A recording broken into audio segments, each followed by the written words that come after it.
My name is Chris Beaty. I'm a homegrown Indianapolis Naptown representative. I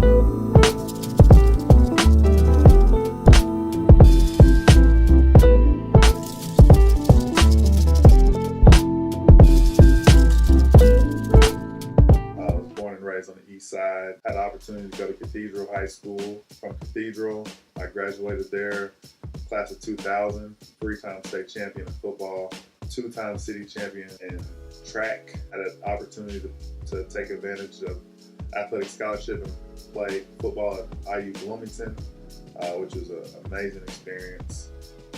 Love Bloomington to the day that I die.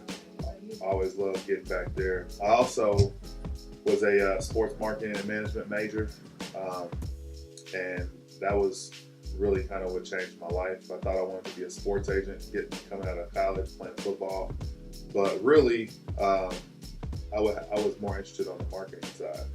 And so just kind of my post-college story, playing college football, I ended up having a knee surgery and a shoulder surgery. Whenever I had my shoulder surgery, I knew that was it. I knew like the pain that I had, I knew that was it. I mean, I had a situation where after surgery, I had an addiction to medications, pain meds, and so I had to go to therapy, and I had to, basically damn near go to, drug rehab, pretty much. I knew that pain that I was feeling wasn't going to allow me to play football for the rest of my life. But it was never my dream to get to the NFL. My only dream I ever had was graduate from college. I was a first generation college student. My mother's an entrepreneur. She owns beauty shops. And my dad is also an entrepreneur. He does lighting and sound. But my father was in the military.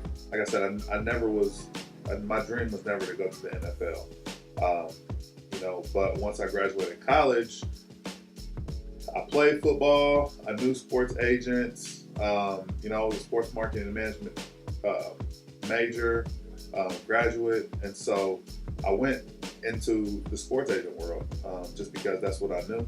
That was where my contacts were. I had friends who were still playing sports. I had friends who were in the league. So I had a really good start in the athletic representation business.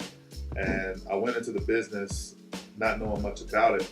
And I thought that being a sports agent was obviously, it was in a time where Jerry Maguire was real popular, and Cuba Gooding Jr. Show me the money, show me the money. Like, you know what I mean? Like, that was literally my life. That was what I thought it was gonna be like. But it wasn't like that. I did a sports agent deal for a year and a half for a small independent company, and then I had an opportunity to go into work at Ice Miller, which is the largest law firm in the city. They got the most high-powered lawyers. Some of their clients are the Indianapolis Pacers, Indianapolis Motor Speedway. Some of the biggest clients in the city are Ice Miller clients. So I kind of got thrusted into. I was 23 years old when I started working at Ice Miller. I have a college degree, but here I am working with some of the best lawyers in the country. Probably 2 years into the job, I realized that being an agent wasn't necessarily what I wanted to do. And I started kind of soul searching. And this was about 2006 at this point. So Facebook had been out for a couple years. MySpace was popping. Twitter had just really started. As an agent, you need contact information on kids. And so I would get all the kids, and everybody was on, they were on Facebook. They went to college, they were on Facebook. So I would get all their information on Facebook. And, when you're working at a law firm, it's a really conservative place. And, I had a lot of issues back in the day because I was on Facebook. And they thought I was just playing around, not doing work, not understanding that, that at the same time, they're like, how are you getting all these people's contact information? How do you know all these people? How is this happening? And I'm like, I'm linking up the world on Facebook. This is what they made it for. Long story short, Facebook gave me a unique advantage And also another unique advantage that I had was the NFL scouting combine was in Indianapolis. And so that's the Super Bowl for a sports agent, because you get the top clients there. The whole NFL is in Indianapolis. And so I was just trying to figure out ways that I could actually take advantage and gather these people, so all these people who were in my city would actually come to me. And you know, that was me in 2006. You know, in probably about 2007, I realized that I didn't want to be a sports agent, but I realized that I still wanted to deal with sports. How I came to this conclusion was I was doing really good as far as getting draft eligible players, players who were fresh out of college, going into the draft. I mean, I could identify with those guys. You know, I was pretty much the same age as those guys. So I talked to those guys, and I had, I played football, so I had a lot of rapport with them off top. Slowly but surely, I would have an opportunity to, you know, have personal relationships with people. At that point, I didn't really know what, you know, I had my hands on, but I knew that there was something that could be taken advantage of. I wanted to get bigger, but personally, I would like to join my brand with a conglomerate. So basically have creative control of my brand, but have the resources of a conglomerate. You know, so if I need an entertainment attorney, they're one call away.